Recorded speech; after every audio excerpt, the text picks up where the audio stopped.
ನಜರಾಯ ವೃತ್ತವೆಂದರೆ ದೇವರಿಗೆ ತನ್ನನ್ನು ಪ್ರತಿಷ್ಠಿಸಿಕೊಳ್ಳುವ ಕ್ರಿಯೆಯಾಗಿದೆ. ಅದಕ್ಕೆ ಗುರುತು ಉದ್ದವಾದ ಕತ್ತರಿಸದೇ ಇರುವ ಕೂದಲು.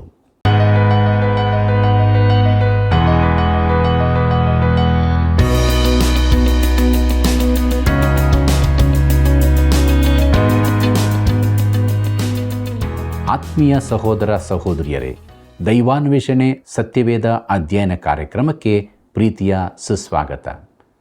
ಕೊರಿಂಥದವರಿಗೆ ಬರೆದ ಮೊದಲನೇ ಪತ್ರಿಕೆಯ ಅಧ್ಯಯನದಲ್ಲಿ ನಾವು ಅನೇಕ ಸತ್ಯಗಳನ್ನು ತಿಳಿದುಕೊಂಡಿದ್ದೇವೆ. ದೇವರಿಗೆ ಮಹಿಮೆಯಾಗಲಿ. ಪ್ರಾರ್ಥನೆಯ ಸಮಯದಲ್ಲಿ ಪುರುಷನು ತನ್ನ ತಲೆ ಕೂದಲನ್ನು ಮುಚ್ಚಿಕೊಳ್ಳಬಾರದು, ಸ್ತ್ರೀಯು ಮುಸುಕು ಹಾಕಿಕೊಳ್ಳಬೇಕು.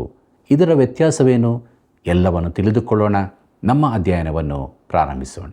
ಕರ್ತನಲ್ಲಿ ಪ್ರೀತಿಯುಳ್ಳ ಸಹೋದರ ಸಹೋದರಿಯರೇ, ಕ್ಷೇಮದಿಂದಿರುವವರಿಗೆ ವೈದ್ಯನು ಬೇಕಾಗಿಲ್ಲ, ಕ್ಷೇಮವಿಲ್ಲದವರಿಗೆ ಬೇಕು ಎಂಬುದಾಗಿ ಹೇಳಿದಂಥ ನಮ್ಮ ರಕ್ಷಕನಾದ ಯೇಸು ಕ್ರಿಸ್ತನ ಅತೀ ಪರಿಶುದ್ಧವುಳ್ಳ ನಾಮದಲ್ಲಿ ನಿಮ್ಮೆಲ್ಲರಿಗೂ ನನ್ನ ಹೃದಯಪೂರ್ವಕವಾದ ಪ್ರೀತಿಯ ವಂದನೆಗಳು. ಪ್ರೀತಿಯುಳ್ಳ ದೈವಜನರೇ, ಕೊರಿಂಥದವರಿಗೆ ಬರೆದಂಥ ಮೊದಲನೇ ಪತ್ರಿಕೆಯ ಅಧ್ಯಯನದಲ್ಲಿ ನಾವು ಮುಂದೆ ಸಾಗುತ್ತಾ ಇದ್ದೇವೆ. ದೇವರಾತ್ಮನ ನಡೆಸುವಿಕೆಯನ್ನು ಬೇಡಿಕೊಳ್ಳುತ್ತಾ ನಮ್ಮ ಅಧ್ಯಯನವನ್ನು ಮುಂದುವರಿಸುವ ಹಾಗೆ ಕೊರಿಂಥದವರಿಗೆ ಬರೆದ ಮೊದಲನೇ ಪತ್ರಿಕೆ 11ನೇ ಅಧ್ಯಾಯ 4ನೇ ವಚನವನ್ನು ಗಮನಿಸಿರಿ. ಅಲ್ಲಿ ಹೀಗೆ ಬರೆದದೆ: ತಲೆಯನ್ನು ಮುಚ್ಚಿಕೊಂಡು ಪ್ರಾರ್ಥನೆಯನ್ನಾಗಲಿ ಪ್ರವಾದನೆಯನ್ನಾಗಲಿ ಮಾಡುವ ಪುರುಷನು ತನ್ನ ತಲೆಯನ್ನು ಅವಮಾನಪಡಿಸುತ್ತಾನೆ ಎಂಬುದಾಗಿ. ಪ್ರೀತಿಯುಳ್ಳ ದೇವಜನರೇ, ಪುರುಷರು ತಮ್ಮ ತಲೆಯನ್ನು ಮುಚ್ಚಿಕೊಳ್ಳಬೇಕೆಂದು ಅಂದಿನ ರಬ್ಬಿಗಳು ಕಲಿಸಿದ್ದರು. ಆದರೆ ಅವರು ಮೋಶೆಯನ್ನು ಮುಸುಕನ್ನು ತಪ್ಪಾಗಿ ಅರ್ಥ ಮಾಡಿಕೊಂಡಿದ್ದರು. ಕೊರಿಂಥದವರಿಗೆ ಬರೆದಂಥ 2ನೇ ಪತ್ರಿಕೆ 3ನೇ ಅಧ್ಯಾಯ 13ನೇ ವಚನ ಹೀಗೆ ಹೇಳುತ್ತದೆ: ನಾವು ಮೋಶೆಯಂತೆ ಮಾಡುವುದಿಲ್ಲ, ಗತಿಸಿ ಹೋಗುವಂಥವರ ಅಂತ್ಯವನ್ನು ಇಸ್ರಾಯೇಲ್ಯರು ಕಣ್ಣಿಟ್ಟು ನೋಡಬಾರದೆಂದು ಅವನು ತನ್ನ ಮುಖದ ಮೇಲೆ ಮುಸುಕು ಹಾಕಿಕೊಳ್ಳುತ್ತಿದ್ದನು ಎಂಬುದಾಗಿ. ಪ್ರೀತಿಯುಳ್ಳ ದೇವಜನರೇ, ದೇವರೊಂದಿಗೆ ಸಂಭಾಷಿಸಿದ್ದ ಮೋಶೆ ಬೆಟ್ಟದಿಂದ ಇಳಿದು ಬರುವಾಗ ಮೋಶೆಗಾದ ಅನುಭವದ ಕುರಿತು ಇದು ತಿಳಿಸುತ್ತದೆ. ಅವನು ಮೊದಲು ಇಳಿದು ಬಂದಾಗ ಅವನ ಮುಖವು ಪ್ರಕಾಶಮಾನವಾಗಿತ್ತು. ಆದರೆ ಸ್ವಲ್ಪ ಸಮಯದ ಬಳಿಕ ಆ ಮಹಿಮೆ ಕಡಿಮೆಯಾಗತೊಡಗಿತು. ಆದ್ದರಿಂದ ಈ ಮಹಿಮೆ ಕಡಿಮೆಯಾಗುತ್ತಿರುವುದನ್ನು ಅವರು ನೋಡಬಾರದೆಂದು ಮೋಶೆ ತನ್ನ ಮುಖಕ್ಕೆ ಮುಸುಕು ಹಾಕಿಕೊಂಡನು. ಇದನ್ನು ನಾವು ವಿಮೋಚನೆಕಾಂಡ ಪುಸ್ತಕ 34ನೇ ಅಧ್ಯಾಯ 33ನೇ ವಚನದಿಂದ 35ನೇ ವಚನದವರೆಗೆ ಓದುತ್ತೇವೆ. ಪ್ರಿಯರೇ, ಪೌಲನು ಪುರುಷರಿಗೆ ಹೇಳಿದ್ದೇನೆಂದರೆ ಅವರು ತಮ್ಮ ತಲೆಯನ್ನು ಮುಚ್ಚಿಕೊಳ್ಳಬಾರದು ಎಂದು. ದೇವರ ಸ್ವರೂಪದಲ್ಲಿ ಉಂಟು ಮಾಡಲ್ಪಟ್ಟು ವಿಮೋಚನೆ ಹೊಂದಿ ಕ್ರಿಸ್ತನಲ್ಲಿರುವ ಮನುಷ್ಯನು ಗೌರವ ಹಾಗೂ ಸ್ವಾತಂತ್ರ್ಯದ ಸಂಕೇತವಾಗಿ ತನ್ನ ತಲೆಗೆ ಮುಸುಕು ಹಾಕಿಕೊಳ್ಳಬಾರದು. ಪ್ರಾರ್ಥನೆ ಮಾಡುವಾಗ ಆಗಲಿ ಪ್ರವಾದನೆ ನುಡಿಯುವಾಗ ಆಗಲಿ ಅವನು ತಲೆ ಮುಚ್ಚಿಕೊಳ್ಳಕೂಡದು. ಪ್ರವಾದನೆ ನುಡಿಯುವಾಗ ಅವನು ದೇವರಿಗಾಗಿ ಮನುಷ್ಯರೊಂದಿಗೆ ಮಾತನಾಡುತ್ತಿರುತ್ತಾನೆ. ಪ್ರಾರ್ಥನೆ ಮಾಡುವಾಗ ಮನುಷ್ಯರಿಗಾಗಿ ದೇವರ ಸಂಗಡ ಮಾತನಾಡುವವನಾಗಿರುತ್ತಾನೆ. ಈ ಎರಡು ಪವಿತ್ರವಾದ ಪರಿಶುದ್ಧ ಕಾರ್ಯಗಳಲ್ಲಿ ನಿರತನಾಗಿರುವಾಗ ಅವನು ತಲೆ ಮುಚ್ಚಿರಬಾರದು. ಕೊರಿಂಥದವರಿಗೆ ಬರೆದ ಮೊದಲನೇ ಪತ್ರಿಕೆ 11ನೇ ಅಧ್ಯಾಯ 5ನೇ ವಚನ ಹೀಗೆ ಹೇಳುತ್ತದೆ: ತಲೆಯ ಮೇಲೆ ಮುಸುಕು ಹಾಕಿಕೊಳ್ಳದೆ ಪ್ರಾರ್ಥನೆಯನ್ನಾಗಲಿ ಪ್ರವಾದನೆಯನ್ನಾಗಲಿ ಮಾಡುವ ಸ್ತ್ರೀಯು ತನ್ನ ತಲೆಯನ್ನು ಅವಮಾನಪಡಿಸುತ್ತಾಳೆ. ಸ್ತ್ರೀಯು ಮುಸುಕಿಲ್ಲದಿರುವುದು, ತಲೆ ಬೋಳಿಸಿಕೊಂಡಿರುವುದು ಒಂದೇ ಎಂಬುದಾಗಿ. ಕರ್ತನಲ್ಲಿ ಪ್ರಿಯರೇ, ಶತಮಾನಗಳ ಹಿಂದೆ ಕೊರಿಂಥದಲ್ಲಿ ಸ್ತ್ರೀ ವಿಮೋಚನಾ ಚಳುವಳಿ ಇದ್ದಿರಬೇಕು. ಆದರೆ ಅದು ತಪ್ಪು ದಿಕ್ಕಿನಲ್ಲಿ ಸಾಗುತ್ತಿತ್ತು. ಪುರುಷನು ತಲೆಯನ್ನು ಮುಚ್ಚಿರಬಾರದೆಂದು, ಸ್ತ್ರೀಯು ತಲೆಗೆ ಮುಸುಕು ಹಾಕಿಕೊಂಡಿರಬೇಕೆಂದು ಪೌಲನು ಹೇಳುತ್ತಾನೆ. ಪ್ರಾರ್ಥನೆಯನ್ನಾಗಲಿ ಪ್ರವಾದನೆಯನ್ನಾಗಲಿ ಮಾಡುವ ಸ್ತ್ರೀ ಎಂದು ಹೇಳಿರುವುದನ್ನು ಗಮನಿಸಿರಿ. ಅಂದರೆ ಸ್ತ್ರೀಯು ಬಹಿರಂಗವಾಗಿ ಪ್ರಾರ್ಥನೆ ಮಾಡಬಹುದು, ಪ್ರವಾದನೆ ನುಡಿಯಬಹುದು ಎಂದು ಅರ್ಥವಾಗುತ್ತದೆ. ಕರ್ತನಲ್ಲಿ ಪ್ರಿಯರೇ, ಅದ್ಭುತವಾಗಿ ಸತ್ಯವೇದ ಬೋಧಿಸುವ ಕೆಲವು ಸ್ತ್ರೀಯರನ್ನು ನಾನು ತಿಳಿದಿದ್ದೇನೆ. ಅವರು ಯಾವ ಗಂಡಸಿಗೂ ಕಡಿಮೆ ಇಲ್ಲದಂತೆ ಕಲಿಸುತ್ತಾರೆ. ಒಬ್ಬ ಪ್ರಸಂಗಿ ನನಗೆ ಹೀಗೆ ಸತ್ಯವಾಗಿ ಹೇಳಿದರು. ಅದೇನೆಂದರೆ, ನನ್ನ ಪತ್ನಿಯು ನನಗಿಂತ ಉತ್ತಮ ಸತ್ಯವೇದ ಬೋಧಕಿಯಾಗಿದ್ದಾಳೆ. ಸಭೆಯ ಒಬ್ಬ ಅಧಿಕಾರಿ ಹೇಳಿದರು, ಅವರ ಬೋಧನೆಗಿಂತ ಅವರ ಪತ್ನಿಯ ಬೋಧನೆ ಕೇಳುವುದು ಒಳ್ಳೆಯದು ಎಂದು, ಯಾಕಂದರೆ ಆಕೆಗೆ ಕಲಿಸುವ ವರವಿತ್ತು. ಕೊರಿಂಥದವರಿಗೆ ಬರೆದ ಮೊದಲನೇ ಪತ್ರಿಕೆ 11ನೇ ಅಧ್ಯಾಯ 6ನೇ ವಚನವನ್ನು ಗಮನಿಸಿರಿ. ಅಲ್ಲಿ ಹೀಗೆ ಬರೆದದೆ, ಸ್ತ್ರೀಯು ಮುಸುಕು ಹಾಕಿಕೊಳ್ಳದಿದ್ದರೆ ಆಕೆಯು ಕೂದಲನ್ನು ತೆಗೆಸಿಬಿಡಬೇಕಷ್ಟೇ. ಆದರೆ ಕೂದಲನ್ನು ಕತ್ತರಿಸಿಕೊಳ್ಳುವುದಾಗಲಿ ಬೋಳಿಸಿಕೊಳ್ಳುವುದಾಗಲಿ ಸ್ತ್ರೀಗೆ ಅವಮಾನಕರವಾಗಿದ್ದರೆ ಆಕೆಯು ಮುಸುಕನ್ನು ಹಾಕಿಕೊಳ್ಳಲಿ ಎಂಬುದಾಗಿ. ಪ್ರೀತಿಯುಳ್ಳ ದೇವಜನರೇ, ಈ ಮಾತು ಕೊರಿಂಥದವರಿಗೆ ಪ್ರತ್ಯೇಕವಾಗಿ ಅನ್ವಯವಾಗುತ್ತದೆ. ಕೊರಿಂಥದಲ್ಲಿ ತಲೆಗೆ ಮುಸುಕು ಹಾಕಿಕೊಳ್ಳದ ಸ್ತ್ರೀಯು ವೇಶ್ಯೆಯೆಂದು ಗುರುತಿಸಲ್ಪಡುತ್ತಿದ್ದಳು. ಅವರಲ್ಲನೇಕರು ತಮ್ಮ ತಲೆಗಳನ್ನು ಬೋಳಿಸಿಕೊಂಡಿದ್ದರು. ತಮ್ಮ ತಲೆಗಳನ್ನು ಮುಚ್ಚಿಕೊಳ್ಳದ ಸ್ತ್ರೀಯರು ವೇಶ್ಯೆಯರಾಗಿದ್ದರು. ಕೊರಿಂಥದ ಸಭೆಯಲ್ಲಿನ ಕೆಲವು ಸ್ತ್ರೀಯರು, ನನಗೆ ಏನನ್ನೂ ಮಾಡಲಿಕ್ಕೂ ಸ್ವಾತಂತ್ರ್ಯ ಉಂಟು, ಆದ್ದರಿಂದ ನಾನು ತಲೆಯನ್ನು ಮುಚ್ಚಿಕೊಳ್ಳುವುದಿಲ್ಲ ಎಂಬುದಾಗಿ ಅವರು ಹೇಳುತ್ತಿದ್ದರು. ಆದರೆ ಪೌಲನು ಇದನ್ನು ಮಾಡಬಾರದೆಂದು ಹೇಳುತ್ತಾನೆ. ಯಾಕೆಂದರೆ ಮುಸುಕು ಅಧೀನತೆಯ ಸಂಕೇತ, ಪುರುಷನಿಗಲ್ಲ, ದೇವರಿಗೆ ಇದು ಸ್ಥಳೀಯವಾಗಿ ಅನ್ವಯಿಸುವಂತಾದು. ಕೊರಿಂಥದ ಸ್ತ್ರೀಯರಿಗೆ ಹೇಳಲ್ಪಟ್ಟ ವಿಚಾರ. ಪ್ರಿಯರೇ, ಈಗಿನ ದಿನಗಳಿಗೆ ಈ ಸಮಾಜಕ್ಕೆ ಅದು ಅನ್ವಯಿಸುತ್ತದೋ? ಸ್ತ್ರೀಯರಿಗೆ ತಲೆಯ ಟೋಪಿಯು ನೈತಿಕ ತೃಪ್ತಿಯನ್ನು ಕೊಡುವಂಥದ್ದಾಗಿತ್ತು. ಒಬ್ಬ ಸ್ತ್ರೀ ತನ್ನ ಗಂಡನಿಗೆ ಹೇಳಿದಳು, ನಾನು ಕುಗ್ಗಿ ಹೋಗುವಾಗಲೆಲ್ಲ ಹೊಸ ಟೋಪಿಯನ್ನು ಧರಿಸಿಕೊಳ್ಳುತ್ತಿದ್ದೆ ಎಂದು. ಆಕೆಯ ಗಂಡನು ಕೇಳಿದನು, ಈ ಎಲ್ಲ ಟೋಪಿಗಳು ಎಲ್ಲಿಂದ ಬಂದವು ಎಂದು. ನಾನೂ ಆಶ್ಚರ್ಯಪಡುತ್ತಿದ್ದೆ. ಸ್ತ್ರೀಯು ಉಡುಪಿನ ಕುರಿತ ನಿರ್ಬಂಧಗಳು ಆಕೆಯ ಸೇವೆಗೆ ಸಂಬಂಧಪಟ್ಟವುಗಳಾಗಿವೆ. ಆಕೆ ಮುಂದಾಳಾಗುವಾಗ ಬೇಕಾದರೆ ತನ್ನ ತಲೆಯನ್ನು ಮುಚ್ಚಿಕೊಳ್ಳಲೇಬೇಕಾಗಿದೆ. ಇದರ ಕುರಿತು ಬೇರೆ ಸತ್ಯವೇದ ಭಾಗಗಳು ಹೆಚ್ಚಿನ ವಿವರಣೆ ನೀಡುತ್ತವೆ. ತಿಮೋಥೆಯನಿಗೆ ಬರೆದ ಮೊದಲನೇ ಪತ್ರಿಕೆ 2ನೇ ಅಧ್ಯಾಯ 8ನೇ ವಚನದಿಂದ 10ನೇ ವಚನದವರೆಗೆ ಹೀಗೆ ನೋಡುತ್ತೇವೆ.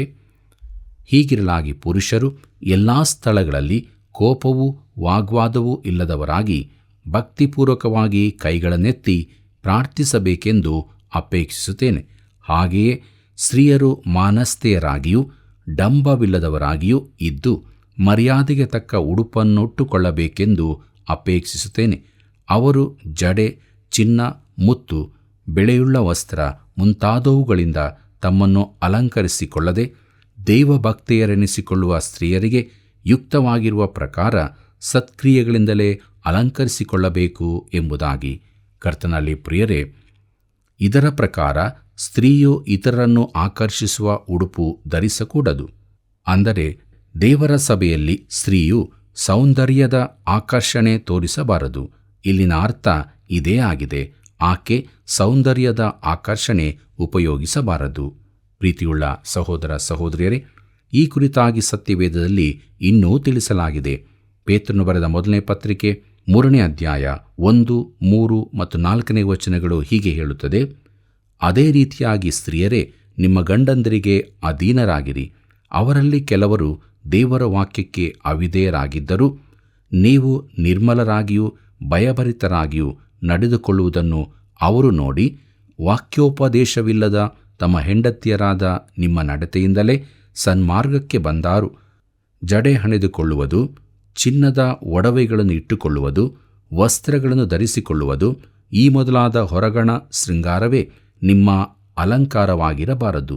ಸಾತ್ವಿಕವಾದ ಶಾಂತ ಮನಸ್ಸು ಎಂಬ ಒಳಗಣ ಭೂಷಣವೇ ನಿಮ್ಮ ಅಲಂಕಾರವಾಗಿರಲಿ ಎಂಬುದಾಗಿ. ಪ್ರೀತಿಯುಳ್ಳ ದೇವಜನರೇ, ಇದು ಶಾಶ್ವತವಾದದ್ದು, ದೇವರ ದೃಷ್ಟಿಗೆ ಬಹು ಬೆಲೆಯುಳ್ಳದ್ದೂ ಆಗಿದೆ. ಒಬ್ಬ ಸ್ತ್ರೀಯು ತನ್ನ ಸೌಂದರ್ಯದ ಆಕರ್ಷಣೆಯಿಂದಾಗಿ ತನ್ನ ಗಂಡನನ್ನು ಕ್ರಿಸ್ತನಿಗಾಗಿ ಗೆದ್ದುಕೊಳ್ಳಲು ಸಾಧ್ಯವಿಲ್ಲವೆಂದು ಹೇಳುತ್ತಾನೆ. ಇದರ ಅರ್ಥ ಆಕೆ ಗಂಡನಿಗೆ ಸೌಂದರ್ಯವತಿಯಾಗಿ ಕಾಣಿಸಬಾರದೆಂದಲ್ಲ, ಆದರೆ ಈ ಮೂಲಕವಾಗಿ ಅವನನ್ನು ಕ್ರಿಸ್ತನಿಗಾಗಿ ಗೆದ್ದುಕೊಳ್ಳಲಾಗುವುದಿಲ್ಲ.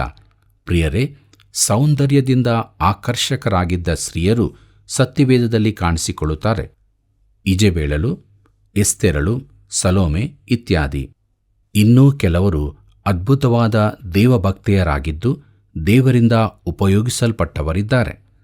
ಸಾರಾ, ದೆಬೋರಾ, ಹನ್ನ, ಅಬಿಗೈಲಳು, ಯೇಸುವಿನ ತಾಯಿಯಾದ ಮರಿಯಳು.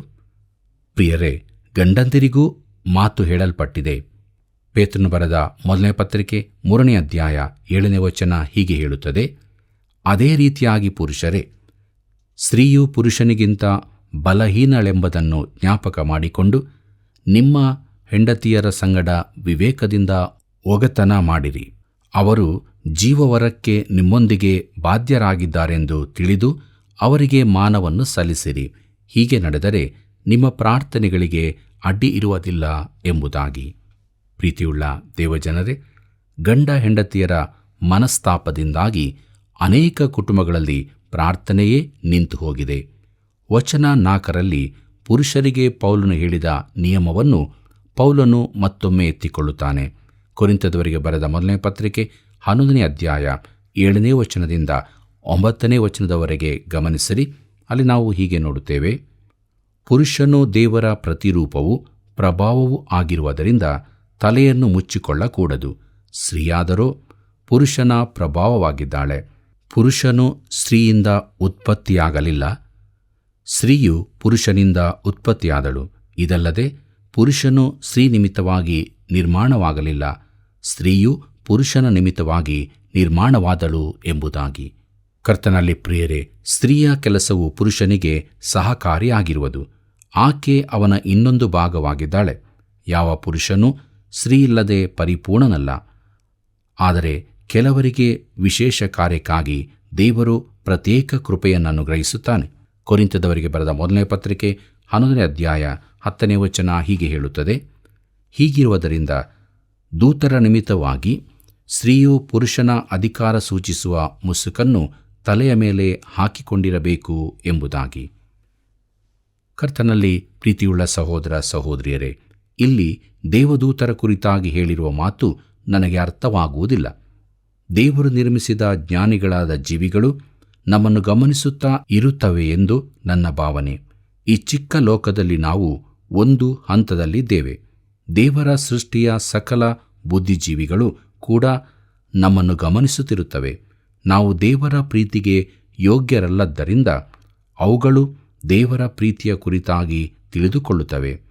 ದೇವರ ವಿಶ್ವದಲ್ಲಿ ನಾವು ದೇವ ವಿರೋಧಿಗಳಾಗಿರುವುದರಿಂದ ದೇವರು ನಮ್ಮನ್ನು ನಾಶಪಡಿಸಿದ್ದರೂ ತಪ್ಪಿಲ್ಲ ಎಂದು ನೆನೆಸುತ್ತಿರಬಹುದು. ಆದರೆ ಆತನು ಹಾಗೆ ಮಾಡಲಿಲ್ಲ. ಆತನು ನಮ್ಮನ್ನು ಪ್ರೀತಿ ಮಾಡಿದನು. ನಮ್ಮನ್ನು ಕೃಪೆಯಿಂದ ರಕ್ಷಿಸುವುದರಲ್ಲಿ ಆತನು ತನ್ನ ಪ್ರೀತಿಯನ್ನು ಪ್ರಕಟಿಸಿದ್ದಾನೆ. ಈ ಚಿಕ್ಕ ಮಾನವನ ಕಡೆಗೆ ದೇವರು ತೋರಿಸಿದ ಕೃಪೆ ಸಹನೆಗಳಿಗಾಗಿ ಅವು ಆಶ್ಚರ್ಯಪಡುತ್ತಿರಬಹುದು. ಕೊರಿಂಥದವರಿಗೆ ಬರೆದ ಮೊದಲನೇ ಪತ್ರಿಕೆ 11ನೇ ಅಧ್ಯಾಯ 11ನೇ ವಚನವನ್ನು ಗಮನಿಸಿರಿ. ಅಲ್ಲಿ ಹೀಗೆ ಬರೆದದೆ, ಆದರೂ ಕರ್ತನ ಸಂಬಂಧದಲ್ಲಿ ಪುರುಷರಿಲ್ಲದೆ ಸ್ತ್ರೀಯರು, ಸ್ತ್ರೀಯರಿಲ್ಲದೆ ಪುರುಷರು ಸಂಪೂರ್ಣರಲ್ಲ ಎಂಬುದಾಗಿ. ಪ್ರೀತಿಯುಳ್ಳ ದೇವಜನರೇ, ಆಕೆ ಸ್ತ್ರೀಯಾದ್ದರಿಂದ ಆಕೆಯ ಶಕ್ತಿಯು ಪುರುಷನನ್ನು ನಿಲ್ಲಿಸುವುದರಲ್ಲಿದೆ. ಪುರುಷನು ಆಕೆಯನ್ನು ನಿಲ್ಲಿಸುವುದರಲ್ಲಿದೆ. ದೇವರು ಆಶೀರ್ವದಿಸಿದ ವಿವಾಹ ಸಂಬಂಧ ಇದೇ ಆಗಿದೆ. ಈ ಸಂಬಂಧ ನಿಲ್ಲದಿದ್ದರೆ ದೇವರ ಆದರ್ಶವೂ ನಿಲ್ಲುವುದಿಲ್ಲ. ಕೊರಿಂಥದವರಿಗೆ ಬರೆದ ಮೊದಲನೇ ಪತ್ರಿಕೆ 11ನೇ ಅಧ್ಯಾಯ 12ನೇ ವಚನ ಹೀಗೆ ಹೇಳುತ್ತದೆ, ಸ್ತ್ರೀಯು ಪುರುಷನಿಂದ ಉತ್ಪತ್ತಿಯಾದಳು, ಹಾಗೆಯೇ ಪುರುಷನು ಸ್ತ್ರೀಯ ಮೂಲಕವಾಗಿ ಹುಟ್ಟುತ್ತಾನೆ. ಸಮಸ್ತಕ್ಕೂ ದೇವರೇ ಮೂಲ ಕಾರಣನು ಎಂಬುದಾಗಿ. ಪ್ರಿಯರೇ, ಅವರಿಬ್ಬರೂ ಪರಸ್ಪರ ಬೇರ್ಪಡಿಸಲಾಗದವರು. ಪುರುಷನು ಪೂರ್ಣಗೋಲವಲ್ಲ, ಅರ್ಧಗೋಲ. ಸ್ತ್ರೀಯೂ ಕೂಡ ಅರ್ಧಗೋಲ. ಪುರುಷನಾಗಲಿ ಸ್ತ್ರೀಯಾಗಲಿ ವಿಮೋಚನೆಯ ಕುರಿತು ಮಾತನಾಡುವುದು ಅರ್ಥರಹಿತವಾಗಿದೆ. ಪುರುಷನಿಗೆ ಸ್ತ್ರೀ ಬೇಕು, ಸ್ತ್ರೀಗೆ ಪುರುಷನು ಬೇಕು. ವಿವಾಹದ ಸಂಬಂಧದಲ್ಲಿರುವ ನಿಜವಾದ ಸ್ವಾತಂತ್ರ್ಯವೆಂದರೆ ಇದೇ. ಕೊರಿಂಥದವರಿಗೆ ಬರೆದ ಮೊದಲನೇ ಪತ್ರಿಕೆ 11ನೇ ಅಧ್ಯಾಯ 13ನೇ ವಚನ ಹೀಗೆ ಹೇಳುತ್ತದೆ, ನಿಮ್ಮೊಳಗೆ ನೀವೇ ಯೋಚಿಸಿ ತೀರ್ಮಾನಿಸಿಕೊಳ್ಳಿರಿ. ಸ್ತ್ರೀಯು ಮುಸುಕು ಹಾಕಿಕೊಳ್ಳದೆ ದೇವರಿಗೆ ಪ್ರಾರ್ಥನೆ ಮಾಡುವುದು ಯುಕ್ತವೋ? ಕರ್ತನಲ್ಲಿ ಪ್ರಿಯರೇ, ಒಬ್ಬ ಸ್ತ್ರೀ ಕರ್ತನಿಗಾಗಿ ಮಾತನಾಡುವಾಗ, ಸತ್ಯವೇದ ಬೋಧಿಸುವಾಗ, ಇಲ್ಲವೇ ಪ್ರಾರ್ಥಿಸುವಾಗ ತನ್ನ ಕಡೆಗೆ ಜನರನ್ನು ಆಕರ್ಷಿಸುವ ರೀತಿಯಲ್ಲಿ ಇರಬಾರದು. ಲೈಂಗಿಕ ಆಕರ್ಷಣೆ ಇರಬಾರದು. ಮಾತ್ರವಲ್ಲದೆ ತನ್ನ ಲೈಂಗಿಕ ಆಕರ್ಷಣೆಯು ಭಯಂಕರ ಸಂಗತಿಯಾಗಿದ್ದು ಒಬ್ಬ ಕ್ರೈಸ್ತನನ್ನು ಎತ್ತುವ ಇಲ್ಲವೇ ಮುಳುಗಿಸುವ ಶಕ್ತಿಯನ್ನು ಹೊಂದಿದೆ ಎಂಬುದನ್ನು ಆಕೆ ನೆನಪಿನಲ್ಲಿಡಬೇಕು. ಕೊರಿಂಥದವರಿಗೆ ಬರೆದ ಮೊದಲನೇ ಪತ್ರಿಕೆ 11ನೇ ಅಧ್ಯಾಯ 14ನೇ ವಚನ ಹೀಗೆ ಹೇಳುತ್ತದೆ, ಪುರುಷನು ಕೂದಲು ಬೆಳೆಸಿಕೊಂಡರೆ ಅದು ಅವನಿಗೆ ಅವಮಾನಕರವಾಗಿದೆ ಎಂಬುದಾಗಿ. ಕರ್ತನಲ್ಲಿ ಪ್ರೀತಿಯುಳ್ಳ ಸಹೋದರ ಸಹೋದರಿಯರೇ, ನಾನು ಇದನ್ನು ಬರೆಯುವ ಸಮಯದಲ್ಲಿ ಪುರುಷರಿಗೆ ಉದ್ದ ಕೂದಲು ಬೆಳೆಸುವ ಭ್ರಮೆ ಹಿಡಿದುಕೊಂಡಿದ್ದು, ಅನೇಕರು ಪರಿಚಯವಾಗದಷ್ಟು ಮಟ್ಟಿಗೆ ಉದ್ದ ಕೂದಲು ಬೆಳೆಸಿಕೊಂಡರೆ ಅವರ ಜೀವಿತದಲ್ಲಿ ಯಾವ ಗುರಿಯೂ ಇಲ್ಲದವರಂತೆ ಕಾಣುತ್ತದೆ. ಅದು ಪ್ರಾಣಿ ಜಗತ್ತಿನ ಕಡೆಗೆ ನಮ್ಮನ್ನು ಕರೆದೊಯ್ಯುವ ಚಳುವಳಿಯೋ ಎಂದು ಆಶ್ಚರ್ಯಪಡುತ್ತೇನೆ. ಪೌಲನು ಹೀಗೆ ಹೇಳುತ್ತಾನೆ, ಪುರುಷನು ಕೂದಲು ಬೆಳೆಸಿಕೊಂಡರೆ ಅದು ಅವನಿಗೆ ಅವಮಾನಕರವಾಗಿದೆ ಎಂದು ನಿಮಗೆ ಸ್ವಭಾವ ಸಿದ್ಧವಾಗಿ ತಿಳಿಯುತ್ತದಲ್ಲವೋ? ಹಳೆ ಒಡಂಬಡಿಕೆಯಲ್ಲಿ ಇದಕ್ಕೊಂದು ಉದಾಹರಣೆ ಇದೆ. ನಜರಾಯ ಋತವೆಂದರೆ ದೇವರಿಗೆ ತನ್ನನ್ನು ಪ್ರತಿಷ್ಠಿಸಿಕೊಳ್ಳುವ ಕ್ರಿಯೆಯಾಗಿದೆ. ಅದಕ್ಕೆ ಗುರುತು ಉದ್ದವಾದ ಕತ್ತರಿಸದೇ ಇರುವ ಕೂದಲು. ಇದರ ಅರ್ಥ ಒಬ್ಬ ನಜರಾಯನು ದೇವರಿಗಾಗಿ ಅವಮಾನವನ್ನು ಸಹಿಸಿಕೊಳ್ಳಲು ಸಿದ್ಧನಿದ್ದಾನೆಂದು ಅರ್ಥ. ಪ್ರಿಯರೇ, ಆಗಿನ ಕಾಲದಲ್ಲೂ ಪುರುಷನ ಉದ್ದ ಕೂದಲು ಅವಮಾನಕರವೆಂದು ಭಾವಿಸಲ್ಪಟ್ಟಿತ್ತು. ಕೊರಿಂಥದವರಿಗೆ ಬರೆದ ಮೊದಲನೇ ಪತ್ರಿಕೆ 11ನೇ ಅಧ್ಯಾಯ 15ನೇ ವಚನ ಹೀಗೆ ಹೇಳುತ್ತದೆ, ಸ್ತ್ರೀಯು ಕೂದಲು ಬೆಳೆಸಿಕೊಂಡರೆ ಕೂದಲು ಅವಳಿಗೆ ಮುಸುಕಿಗೆ ಬದಲಾಗಿ ಕೊಡಲ್ಪಟ್ಟಿರುವುದರಿಂದ ಅದು ಅವಳಿಗೆ ಗೌರವವಾಗಿದೆಯೆಂದು ನಿಮಗೆ ಸ್ವಭಾವ ಸಿದ್ಧವಾಗಿ ತಿಳಿಯುತ್ತದಲ್ಲವೋ ಎಂಬುದಾಗಿ. ಕರ್ತನಲ್ಲಿ ಪ್ರಿಯರೇ, ಕ್ರಿಸ್ತನಲ್ಲಿ ನಮಗೆ ಸ್ವಾತಂತ್ರ್ಯವಿದೆ ಎನ್ನುವುದು ಸರಿಯಾದದ್ದೇ ಆಗಿದೆ.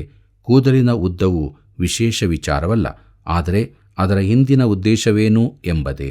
ಅನೇಕ ಪುರುಷರು ವ್ಯವಸ್ಥೆಗೆ ವಿರೋಧವಾಗಿ ತೋರಿಸುವುದಕ್ಕಾಗಿ ಉದ್ದ ಕೂದಲು ಬೆಳೆಸುತ್ತಾರೆ. ಅನೇಕ ಸ್ತ್ರೀಯರು ಇದೇ ಮನೋಭಾವದಿಂದ ಕೂದಲು ಕತ್ತರಿಸಿಕೊಳ್ಳುತ್ತಾರೆ. ತಮ್ಮ ನೈತಿಕ ಮೌಲ್ಯಗಳು ಅಡಿಮೇಲಾಗುತ್ತವೆ. ಇದರಿಂದ ಉಭಯ ದಿಕ್ಕಿನಲ್ಲೂ ಅತಿಯಾಗಿ ವರ್ತಿಸುವ ಗಂಡಾಂತರವಿದೆ. ಅತಿಯಾದ ನಡತೆಗಳು ವಿಚಿತ್ರ ಸ್ವಭಾವಗಳಿಗೆ ಎಡೆ ಮಾಡುತ್ತವೆ. ಒಬ್ಬಾಕೆ ಸ್ತ್ರೀ ತನ್ನ ಕುಟುಂಬದವರು ಒತ್ತಾಯ ಮಾಡಿದರೆಂಬ ಕಾರಣಕ್ಕೆ ಮನಃಶಾಸ್ತ್ರಜ್ಞರ ಬಳಿಗೆ ಹೋದಳು. ವೈದ್ಯರು ಆಕೆಯನ್ನು ಕೇಳಿದರು, ನಿನ್ನ ನಿಜವಾದ ಸಮಸ್ಯೆ ಏನು ಎಂದು. ನಾನು ದೋಸೆಯನ್ನು ಇಷ್ಟಪಡುವುದು ಅವರಿಗೆಲ್ಲ ವಿಚಿತ್ರವಾಗಿ ಕಾಣುತ್ತದೆ ಎಂದು. ಅದರಲ್ಲೇನು ತಪ್ಪಿಲ್ಲ, ನನಗೆ ದೋಸೆ ಎಂದರೆ ಇಷ್ಟ ಎಂದರು. ಆಗ ಆಕೆ ಕೂಡಲೇ ಹೇಳಿದಳು, ನಿಮಗೂ ಇಷ್ಟವಾ? ಹಾಗಾದರೆ ನಮ್ಮ ಮನೆಗೆ ಒಮ್ಮೆ ಬನ್ನಿ, ನಾನು ಪೆಟ್ಟಿಗೆಗಳ ತುಂಬ ದೋಸೆ ತುಂಬಿಸಿಟ್ಟಿದ್ದೇನೆ ಎಂದು. ಸಾಮಾನ್ಯವಾದ ವಿಚಾರಗಳಲ್ಲಿಯೂ ನೀವು ಅತಿಯಾಗಿ ವರ್ತಿಸುವ ಅಪಾಯವಿದೆ. ಪ್ರಿಯರೇ, ಕೂದಲು ಕತ್ತರಿಸುವುದಾಗಲಿ ಕೂದಲಿನ ವಿನ್ಯಾಸವಾಗಲಿ ವಿಶೇಷವಲ್ಲವೆಂದು ಪೌಲನು ಹೇಳುತ್ತಾನೆ. ಕೊರಿಂಥದವರಿಗೆ ಬರೆದ ಮೊದಲನೇ ಪತ್ರಿಕೆ 11ನೇ ಅಧ್ಯಾಯ 16ನೇ ವಚನವನ್ನು ಗಮನಿಸಿರಿ. ಅಲ್ಲಿ ಹೀಗೆ ಬರೆದದೆ, ಒಬ್ಬನು ವಾಗ್ವಾದ ಪ್ರಿಯನಾಗಿ ಕಾಣಿಸಿಕೊಂಡರೆ ಇಂಥ ಪದ್ಧತಿ ನಮ್ಮಲ್ಲಿಲ್ಲ ಮತ್ತು ದೇವರ ಸಭೆಗಳಲ್ಲಿಯೂ ಇಲ್ಲ ಎಂದು ತಿಳುಕೊಳ್ಳಿರಿ ಎಂಬುದಾಗಿ. ಪ್ರೀತಿಯುಳ್ಳ ದೇವಜನರೇ, ಸ್ತ್ರೀಯರ ಉಡುಪು, ಪುರುಷರ ಕೂದಲುಗಳ ವಿಚಾರದಲ್ಲಿ ಸಭೆಯು ನಿಯಮಗಳನ್ನು ಮಾಡಬಾರದು ಎಂದು ಹೇಳುತ್ತಾ ಪೌಲನು ತನ್ನ ಮಾತುಗಳನ್ನು ಮುಗಿಸುತ್ತಾನೆ. ಆಂತರ್ಯದ ಸ್ಥಿತಿಯೇ ಅತಿ ಮುಖ್ಯವಾದದ್ದು. ಹಳೆ ಸ್ವಭಾವವು ಸರಿ ಮಾಡಲ್ಪಡಬೇಕಿದೆ. ನೀತಿಯ ನಿಲುವಂಗಿ ಧರಿಸಬೇಕಿದೆ. ನಾವು ಕ್ರಿಸ್ತನ ನೀತಿಯೆಂಬ ನಿಲುವಂಗಿ ಧರಿಸಿದವರಾದರೆ ನಮ್ಮ ಹಳೆ ಸ್ವಭಾವವು ಪವಿತ್ರಾತ್ಮನ ನಿಯಂತ್ರಣದಲ್ಲಿರುವುದಾದರೆ ಹೊರಗಿನ ಮನುಷ್ಯನ ಕುರಿತು ಅವೇ ಸರಿಪಡಿಸಿಕೊಳ್ಳುತ್ತವೆ. ಕೂದಲು ಕತ್ತರಿಸುವುದಾಗಲಿ ಉಡುಪಿನ ಶೈಲಿಗಳಾಗಲಿ ಹೆಚ್ಚಿನ ಸಂಗತಿಯಾಗಿರುವುದಿಲ್ಲ. ಪ್ರಿಯರೇ, ಮುಂದಕ್ಕೆ ನಾವು ಕರ್ತನ ಭೋಜನ ಎಂಬ ವಿಚಾರವನ್ನು ನೋಡೋಣ. ಇನ್ನೊಂದು ಹೊಸ ಪ್ರಸ್ತಾಪದ ಕುರಿತು ನೋಡಲಿದ್ದೇವೆ.